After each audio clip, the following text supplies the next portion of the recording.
அனைவருக்கும் இனிய காலை வணக்கம். நம்ம இந்திய தேர்தல் ஆணையம் மூலம் வழங்கப்பட்ட கணக்கீட்டு படிவம் எனுமரேஷன் ஃபார்ம் அனைத்து வீட்டிற்கும் வாக்குச்சாவடி நிலை அலுவலர் கொடுத்துருப்பாங்க. 2 படிவங்கள் கொடுத்துருப்பாங்க. இந்த 2 படிவங்களை எவ்வாறு பூர்த்தி செய்யணும்னு சொல்லிட்டு நிறைய சந்தேகங்கள் இருக்குது.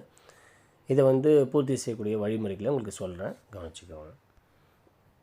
ரைட், உங்களுக்கு கொடுத்த படிவத்தில் இந்த பேஜில் உங்களுடைய பெயர் பெயர், உங்கள் புகைப்படம், ஒரு கியூஆர் கோட் கொடுத்துருப்பாங்க. உங்களுடைய ஐடி கார்டு நம்பரும் இந்த இடத்துல இருக்கும்.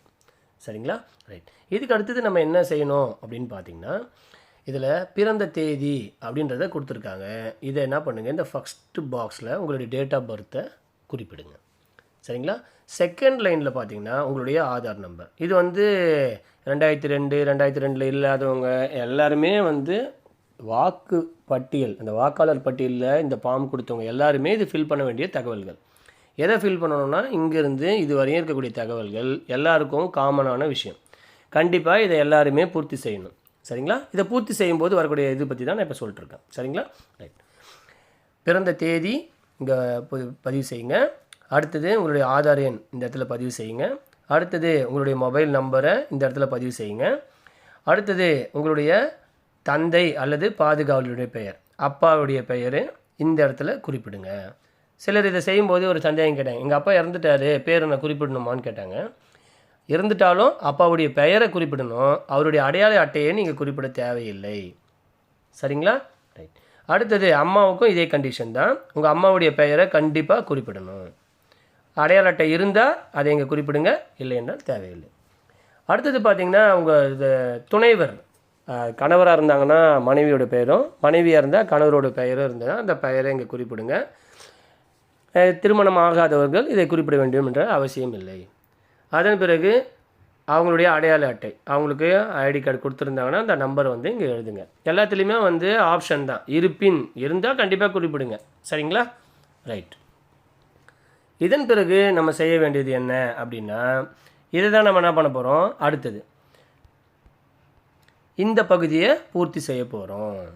ரைட், இந்த பகுதியில் என்ன சார் செய்யணும் அப்படின்னா, இப்போ மேலே பதிவு செஞ்சது இப்போ படிவத்தில் இருக்கக்கூடிய விஷயம். இப்போ நம்ம இந்த பகுதி என்ன, 2002 நம்மளுடைய பெயர் சிறப்பு தீவிர திருத்தம் அது செய்யும்பொழுது நம்ம பெயர் இருக்குதா அப்படின்றத தெரிஞ்சுக்கிட்டு இதை ப்ரூவ் பண்ணணும். சரிங்களா? இதை ஃபில் பண்ணக்கூடிய வீடியோ நம்ம டிஸ்கிரிப்ஷனில் கொடுத்துருக்குறேன், அதை எடுத்துக்கோங்க. 2002 உங்களுக்கு பெயர் இருந்துச்சுன்னா இதில் இருக்கிற எல்லா விவரங்களும் அங்கேயே கொடுத்துருப்பாங்க, நீங்கள் அதை பார்த்து அப்படியே எழுதிக்கலாம். இப்போ வாக்காளர் பெயர்னால் மேலே யார் வாக்காளரோ அவருடைய பெயர் இருந்தால் மட்டும்தான் இந்த இடத்துல ஃபில் பண்ணணும். இல்லைன்னா இந்த இடத்துல இல்லை அப்படின்னு எழுதிக்கோங்க. சரிங்களா? ரைட், அடுத்தது இதில் வாக்காளருடைய பெயர், அங்கே இருக்கக்கூடிய வாக்காளர் பெயர் எழுதிக்கோங்க. அடுத்தது அவருடைய ஐடி கார்டு இருந்தால் ஐடி கார்டு நம்பர் எழுதிக்கோங்க. அவருடைய என்ன உறவினர், இப்போ அவருடைய உறவினர் பெயர்னா, இப்போ கோபிநாத் அப்படின்னா என்னுடைய அப்பாவுடைய பெயர் தான் அங்கே உறவினர். அப்போ எங்கள் அப்பாவுடைய பெயரை நான் என்ன பண்ணுறேன், இந்த இடத்துல எழுதுகிறேன். உறவு முறை அப்படின்னும் போது தந்தை அப்படின்றத இந்த காட்டில் எழுதணும். அடுத்தது என்ன மாவட்டம் அப்படின்றத அடுத்த கோட்டில் எழுதுங்க. அதன் பிறகு மாநிலம், மாநிலம் என்னும்போது தமிழ்நாடுனா தமிழ்நாடுன்றதை குறிப்பிடுங்க. இல்லை ஆந்திரா மாநிலத்தில் பிறந்திருந்தாங்கன்னா அதையும் நீங்கள் என்ன பண்ணலாம், இங்கே குறிப்பிடலாம். இந்தியாவுக்குள்ளே இந்த 2002 பதிவில் இருக்கிறவங்க அனைத்தையும் நம்ம என்ன பண்ணலாம், குறிப்பிடலாம். அடுத்தது சட்டமன்ற தொகுதி, அதனுடைய விவரங்கள், பாகம் எண், வரிசை எண், இது அனைத்தையுமே என்ன பண்ணுங்கள், இங்கே பூர்த்தி செய்யுங்க. அப்போது 2002 இந்தியாவுக்குள்ளே எங்கே ஓட்டர் லிஸ்ட்டில் பேர் இருந்தாலும் நம்ம இதை பண்ணணும், கண்டிப்பாக இதை பூர்த்தி செய்யணும். சரிங்களா?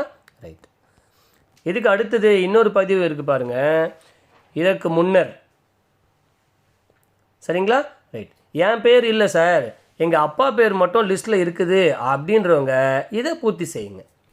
ஏன்னா 2002 சில பேர் பிறந்திருக்க மாட்டாங்க. இப்போ 35 வயசு ஆகிறவங்களாம் 2002 யாருமே இருக்க மாட்டாங்க. ஸோ அப்போ அந்த மாதிரி இருக்கிறவங்கலாம் அவங்களுடைய அப்பாவுடைய பெயர் கண்டிப்பாக லிஸ்ட்டில் இருக்கும். இந்தியாவுக்குள்ளே எங்கே வேணாலுமே என்ன பண்ணிருக்கோம், அவங்களுடைய பெயர் இருக்கும்.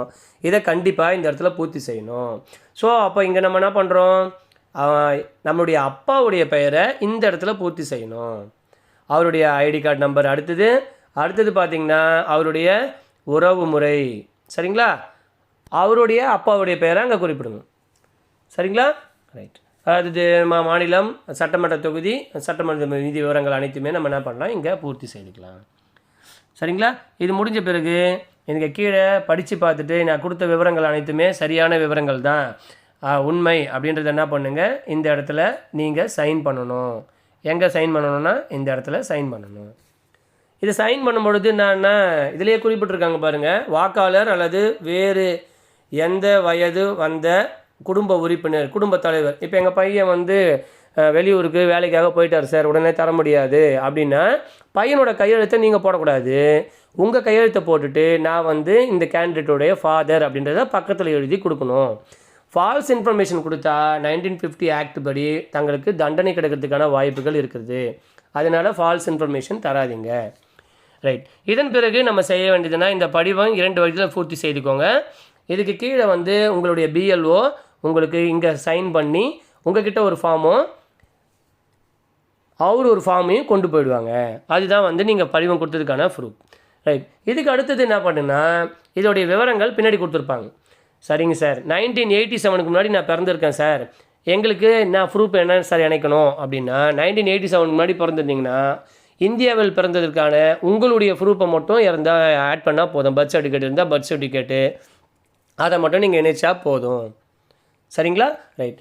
இல்லை சார், நான் வந்து 2001 பிறந்தேன் சார், 2003 பிறந்தேன் சார், 2004க்கு முன்னாடி பிறந்திருக்கிறவங்க எல்லாருமே என்ன பண்ணணும்னா நம்ம இந்தியாவில் பிறந்த அதுக்கான படிவங்கள் தான் இங்கே உங்களுக்கு தெளிவாக குறிப்பிட்டிருக்காங்க. இது வந்து ஃபஸ்ட்டு கண்டிஷன். இந்த கண்டிஷனில் நம்ம இருந்திருந்தால் ஒரு ப்ரூஃப் மட்டும் வச்சா போதும். அடுத்த கண்டிஷன் பார்த்திங்கன்னா 1987க்கு அப்புறம் 2004 வரையும். சரிங்களா? இதில் பார்த்தீங்கன்னா இது 2வது கண்டிஷன். இப்போ என்ன பண்ணணும்னா 2 ப்ரூஃப் வைக்கணும். அங்கே 2 டாட்ஸ் கொடுத்துருக்காங்க பாருங்கள் புல்லட்டின். உங்களுக்கு டேட் ஆஃப் பர்த் இருக்கிற மாதிரி, அதாவது பர்த் பிளேஸை குறிப்பிடுற மாதிரி பர்த் சர்டிஃபிகேட்டை என்ன பண்ணணும் 1. அடுத்தது உங்களுடைய அப்பா இல்லைனா அம்மா இவங்களுடைய ப்ரூஃப். அப்போ 2 ப்ரூஃப் தரணும். யாரெல்லாம் தரணும் அப்படின்னு பார்த்தீங்கன்னா 1987 ஜூலை மாதத்துக்கு அப்புறமாவும் 2004 டிசம்பர் மாதத்துக்கு முன்னாடி அது வரையும் பிறந்த அந்த டியூரேஷனில் அந்த வருடங்களுக்கு மட்டும் பிறந்தவங்க மட்டும் 2 ப்ரூஃப் தரணும். சரிங்களா? ரைட். இதுக்கு அடுத்த இன்னொரு கண்டிஷன் என்னன்னு பார்த்தீங்கன்னா அடுத்த கண்டிஷன் இது வந்து 3வது கண்டிஷன். இந்த கண்டிஷன் என்ன அப்படின்னு பார்த்தீங்கன்னா 2004க்கு அப்புறம் பிறந்தவங்க எல்லாருமே அவங்க இந்திய நாட்டில் பிறந்தாங்கன்றதுக்கு ஒரு ப்ரூஃபும், அவங்களுடைய அப்பாவும் இந்தியர் அப்படின்றதுக்கு ஒரு ப்ரூஃபும், அவங்க அம்மாவும் இந்தியர் அப்படின்றதுக்கு ஒரு ப்ரூஃபும் கண்டிப்பாக கொடுக்கணும். இப்போ நமக்கு பர்த் சர்டிஃபிகேட் இருக்குது. இப்போ அம்மாவுக்கு அப்பாவுக்கு அதுக்கு இந்த 13 ஆவணங்கள் கீழே கொடுத்துருக்காங்க. இதில் இருக்கக்கூடிய பிறப்பு சான்றிதழ் இருந்து தான் அதுவே ஓகே தான். சரிங்களா? அதை வந்து கண்டிப்பாக நம்ம குறிப்பிடணும். அப்பா வந்து இந்தியாவில் இருக்கிறாங்க அப்படின்போது நம்ம அது குறிப்பிட்டிருக்கிற அந்த 13 ஆவணங்களில் இங்கே இருக்க பாருங்கள், இந்த 13 ஆவணங்களில் இந்த நம்ம கொடுக்கக்கூடிய ஆவணங்கள் எல்லாமே இந்த 13 ஃபார்மில் ஒரு ஃபார்மாக இருக்கணும் கண்டிப்பாக. சரிங்களா? இந்த சான்றுகள் இணைத்தால் மட்டும்தான் நம்முடைய பெயரை இணைத்திப்பாங்க. ஸோ இந்த வழிமுறைகளை பயன்படுத்தி இந்த படிவங்களை மிக சிறந்த முறையில் சரியாக பூர்த்தி செய்து தகுதியுள்ள வாக்காளர்கள் அனைவரும் இதை விடுபடாமல் நாம் அனைவரும் என்ன பண்ணணும், கண்டிப்பாக இதை பயன்படுத்தி தெரிஞ்சுக்கோங்க. ஓகேங்களா? தேங்க்யூ. மேலும் பல பயனுள்ள தகவல்களுக்கு இணைந்திருங்கள். இதை பூர்த்தி செய்யக்கூடிய வழிமுறைகள் தெரியாதவங்களுக்கு இதை என்ன பண்ணுங்கள், ஷேர் பண்ணுங்கள். தேங்க்யூ.